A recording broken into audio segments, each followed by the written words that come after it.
పట్టభద్రుల శాసనమండలి ఉప ఎన్నికల ఫలితాలు ఆసక్తి రేకెత్తిస్తున్నాయి. నిన్న లోక్సభ ఎన్నికల ఫలితాలు వెలువడగా ఇవాళ పట్టభద్రుల ఎమ్మెల్సీ ఉప ఎన్నికల కౌంటింగ్ మొదలైంది.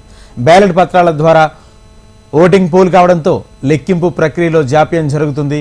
రేపు మధ్యాహ్నం 12 గంటలకు పూర్తి స్థాయిలో ఫలితాలు వెల్లడవుతాయని అధికారులు తెలిపారు. ఇప్పటిదాకా అందిన సమాచారం ప్రకారం మొదటి ప్రాధాన్యత ఓట్ల లెక్కింపు చేపట్టారు. కాంగ్రెస్ అభ్యర్థి తీన్మార్ మల్లన్న ముందంజలో ఉన్నారు. అదే మొదటి ప్రాధాన్యత ఓట్లతో రెండవ స్థానంలో బీఆర్ఎస్ అభ్యర్థి రాకేష్ రెడ్డి, మూడో స్థానంలో బీజేపీ అభ్యర్థి గుజ్జల ప్రేమేందర్ రెడ్డి ఆధిక్యతతో కొనసాగుతున్నారు. ఫలితాలు వెల్లడయ్యేసరికి ప్రాధాన్యత ఓట్లలో మెజార్టీలో తారుమారయ్యే అవకాశాలు కనిపిస్తున్నాయి.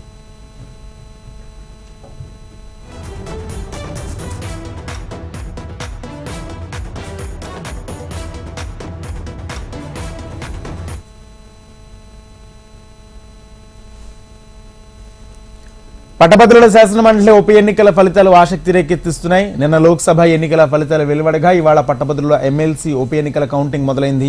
బ్యాలెట్ పత్రాల ద్వారా ఓటింగ్ పోల్ కావడంతో లెక్కింపు ప్రక్రియలో జాప్యం జరుగుతుంది.